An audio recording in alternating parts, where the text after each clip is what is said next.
Boa noite, pessoal. Me chamo Odair Ferreira e eu quero continuar o meu vídeo, a minha história, o porquê saí do cristianismo e vim para o judaísmo. Vocês lembram bem que no vídeo anterior eu falei que um dos pontos principais que me motivou a sair do cristianismo foi um dos pontos. Não foi todos os pontos, não se resume num único ponto chamado Trindade, que, como vocês lembram, eu falei que li a Bíblia muitas vezes e tentava encaixar a ideia da Trindade em todos os textos, os contextos defendidos pelo cristianismo para a Trindade. Não achei, não vi. Então, essa ideia, para mim e para muitos ex-cristãos e para todos os judeus, essa ideia ela não existe, é refutada porque é um conceito pagão.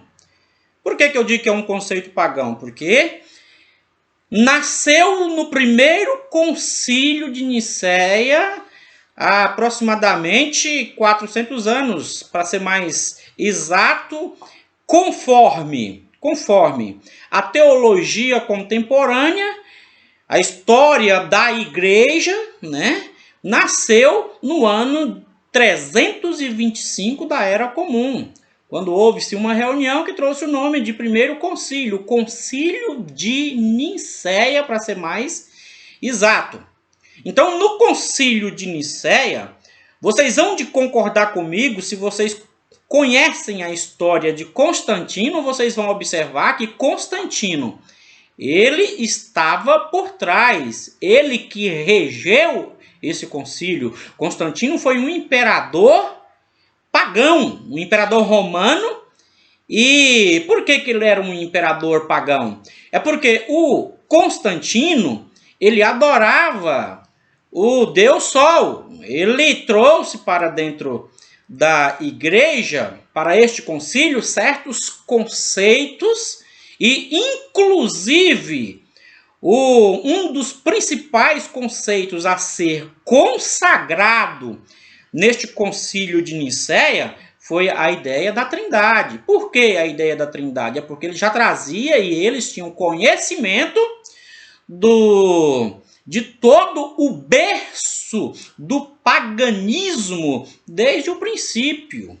E desde o princípio vocês observam que a Torá, ela vem vacinar o povo de Israel, vacinar, imunizar o povo de Israel contra os deuses que já existiam, que são centenas e centenas de deuses que existiam, os deuses do paganismo, os deuses do Egito, os deuses da Grécia, da Pérsia, etc. Então, quem conhece mitologia, principalmente, vocês vão perceber que existe todo um berço de deuses que, infelizmente, as nações conseguiram ir passando e passando, trazendo essas ideias e chegou até Roma. Porque é por isso que Roma é chamado de grego-romana. Por quê? É porque tinha ainda aquelas ideias do paganismo. Inclusive, Constantino, ele era um deus, ele era um imperador pagão. Ele era um tipo que adorava e tinha conhecimento de todos os conceitos do paganismo, e ele quis colocar, consagrar nesse concílio, onde ele estava, a intenção principal desse concílio era criar realmente um outro testamento, uma outra escritura, e percebemos que foi bem aí que o cristianismo, na verdade, nasceu. A escritura chamada Novo Testamento começou a fazer sentido. Porque os judeus, como sempre, desde o princípio, os judeus preservam a lei do Eterno. Os judeus preservam a lei, e na lei, um dos mandamentos principais é guardar o sábado, e o sábado, conforme a lei do Eterno, deveria ser guardado sempre e perpetuamente, para sempre. Então, o dia que se guardavam, o dia que era reconhecido na religião principal, se é que podemos chamar de religião, judaísmo, porque o judaísmo, ele nasceu de verdade, né? Ele nasceu com Abraão, o primeiro monoteísta, o homem que não cria em Deus algum a não ser o Criador. Então nasceu ali agora, fechou com chave de ouro na entrega da Torá, que foi no Monte Sinai. E vocês podem observar que, à luz daquilo que chamamos palavra de Deus ou escritura sagrada, a primeira e mais importante manifestação do Eterno para a humanidade foi no Monte Sinai, com a entrega da Torá. Então, assim, eles conheciam e sabiam que o que imperava era a lei do Eterno.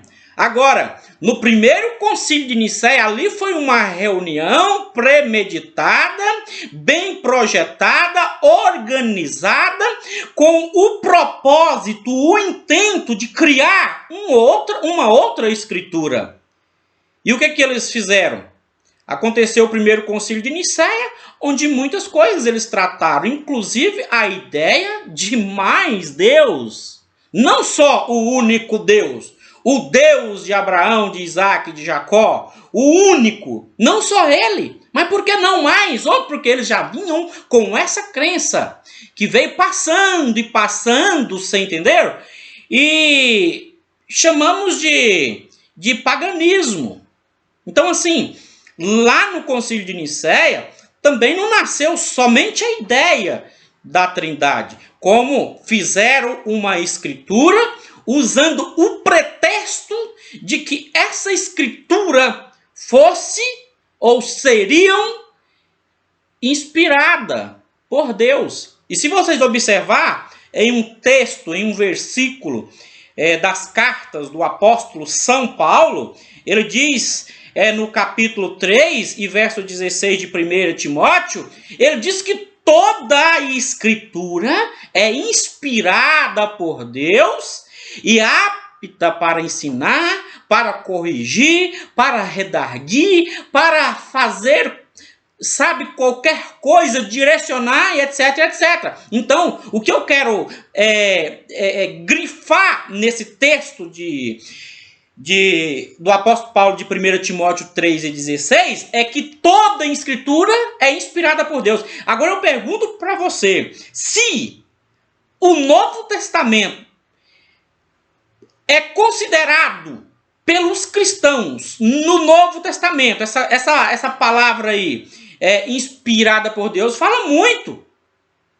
Como, quando que uma escritura, ela pode ser considerada inspirada por Deus? Toda escritura é inspirada por Deus. Quando que uma escritura, ela realmente, nós podemos considerar como inspirada por Deus? É quando você lê a escritura, como você lê a escritura hebraica, sagradas, no seu contexto ou na sua escrita original, eu falei nos vídeos anteriores, e você não vê nem um caso de acréscimo, de decréscimo e de modificação de texto.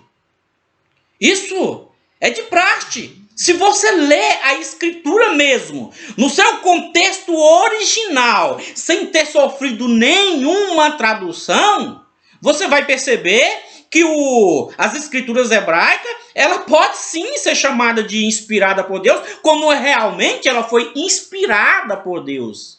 Porque não existe sombra de variação, não existe textos contraditórios.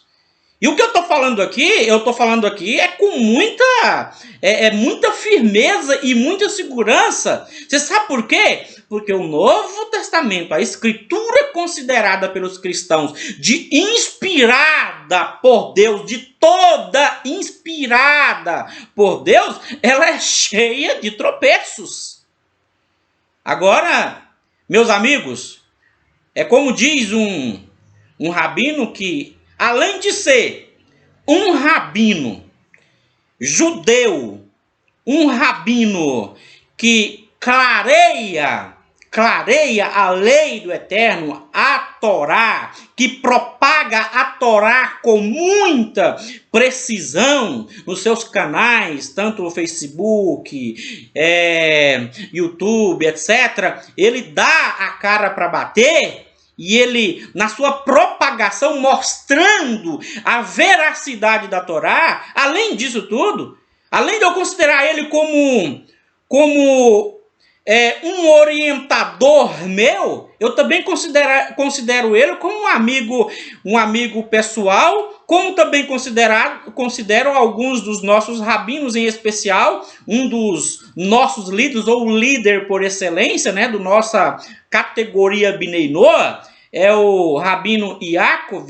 Também considero um rabino muito especial. Esses rabinos que eu estou falando para você aqui, inclusive esse terceiro que eu vou apontar aqui, que é o rabino Shimon Brand, eu considero demais. Por quê? É porque a base do meu aprendizado,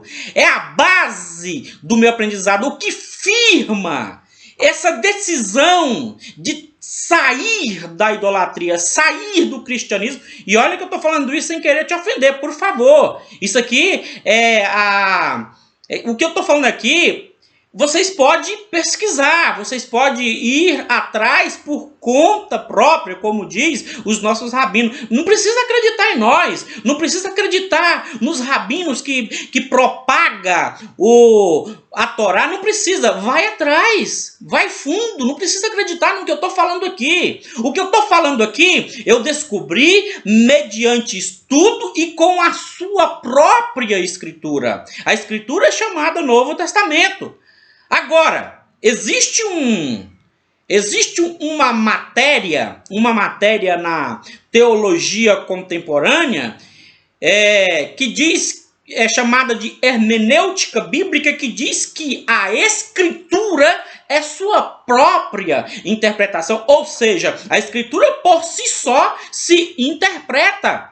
Agora, meus amigos, vamos esquecer a ideia de textos originais, vamos esquecer a ideia, isso é uma opinião minha, vamos esquecer o que as escrituras hebraicas falam e vamos ficar só com a escritura na sua forma literal em si, principalmente no Novo Testamento. Se você pegar o capítulo 1 de São Mateus, e assim por diante, 2, 3, 4, ultrapassa os 28 capítulos do primeiro evangelho chamado São Mateus, e inicia o primeiro capítulo de Marcos, e vai 1, 2, 3, depois vai Lucas, inclusive os 4 evangelhos, e depois as cartas, a história da igreja primitiva chamada Atos dos Apóstolos.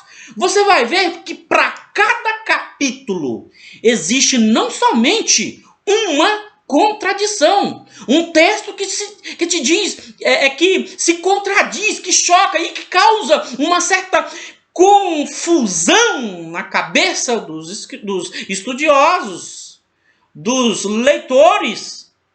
Mas por quê que muitos cristãos não se manifestam como eu e como tantos outros, corajosos, como diz um camarada para mim um determinado dia, que ele chegou em mim quando conversávamos a respeito do judaísmo, e quando ele viu o meu ponto de vista em relação ao cristianismo, ele falou para mim assim: rapaz, você é corajoso, você é muito ousado.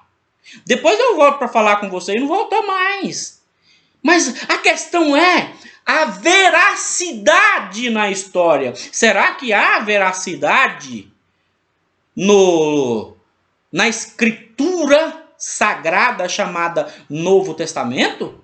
Analise você próprio, vai fundo, meu amigo, vai fundo, estude com o propósito de aprender, porque isso é muito sério,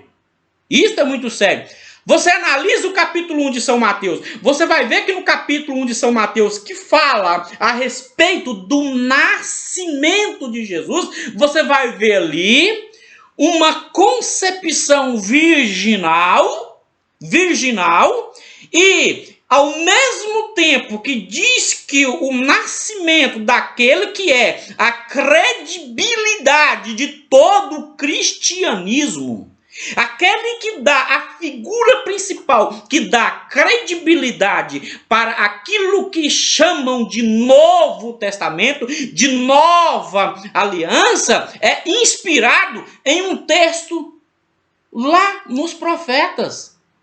Uai, como que eu vou inspirar uma escritura?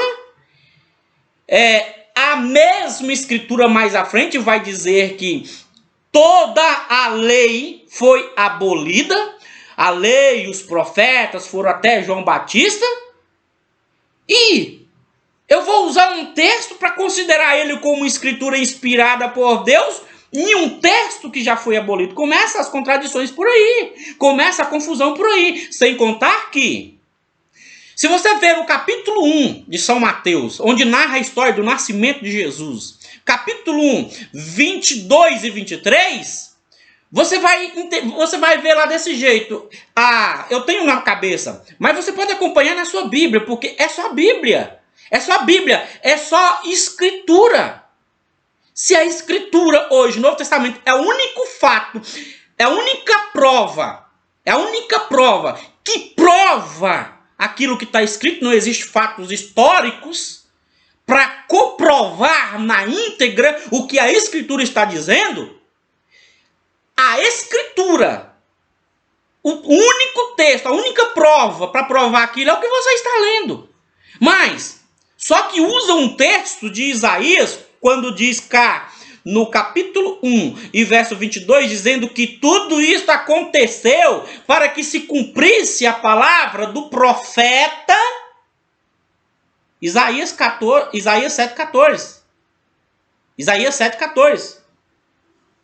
Do profeta que diz: eis que a virgem conceberá. Olha, você vê que a profecia está para um evento que vai acontecer depois, no futuro. Se você contar de Isaías, da história do evento, de todos os eventos narrados por Isaías, considerado pela teologia cristã de o profeta messiânico, que profetizou a vinda do Messias, daí até o nascimento, o suposto nascimento de Jesus, consta com 750 anos aproximadamente. E o que Isaías profetizou, falou para o rei Acais, ali não foi uma profecia também, mas o que ele falou para o rei Acais ali, que estava em guerra, estava com medo, estava recuado pelos exércitos da Síria, ele não quis dizer algo que iria, o sinal ali que é narrado, não era algo que iria acontecer no futuro. Se tratava de algo presente, real. O texto de Mateus diz que Isaías falou que uma virgem conceberia.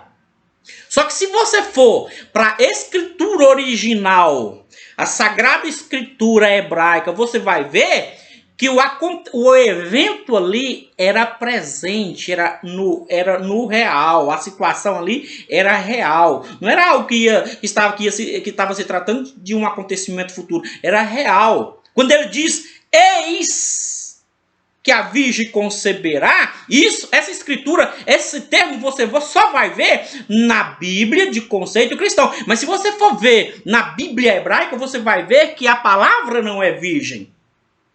Porque para ser virgem, o texto em Isaías teria que ser eis, a betulá. A palavra para virgem teria que ser betulá, que é uma palavra hebraica para virgem, se fosse virgem, conforme Mateus defende. Só que a palavra lá é alma, que significa moça jovem, ou mulher jovem, e que se tratava da própria mulher do rei Acais. Vai engravidar ainda? Não, já está gerando um filho, ela já está grávida. O texto diz no original é que a mulher já estava grávida, a mulher já existia e o fato estava acontecendo, a situação era presente, era no presente, não no futuro. E tem até um nome para o filho, era o rei Ezequias. E Emanuel, conforme é tratado no primeiro capítulo e no primeiro capítulo do primeiro livro da Escritura chamada Novo Testamento, o Emanuel ali é um título que significava que Deus está conosco. E aconteceu há 700 anos antes da Era Comum. Então começam as contradições por aí. Então, como o meu vídeo, neste momento, nesta ocasião, é para terminar a minha história, eu quero dizer para vocês, para fechar aqui, que são os pontos principais que me levou a realmente a sair do cristianismo. Sair do cristianismo porque a Escritura não há veracidade nela. Aquilo que o cristianismo defende como Novo Testamento ou Nova Aliança, desmerecendo a aliança que o Eterno fez lá no passado, não há veracidade nela. Nada prova a sua eficácia. E você vai ver textos contraditórios, sempre é um em cima do outro. Como, por exemplo, Jesus no sermão, o famoso Sermão do Monte, ele diz lá nas bem-aventuranças, quando ele diz bem-aventurado, bem-aventurado, bem-aventurado, tem um texto lá que ele fala assim, ó, bem-aventurados pacificadores, porque eles verão a Deus. Vocês conhecem isso como eu conheço? Bem-aventurados pacificadores, porque eles verão a Deus. O que é ser um pacificador? Não é um promovedor de paz?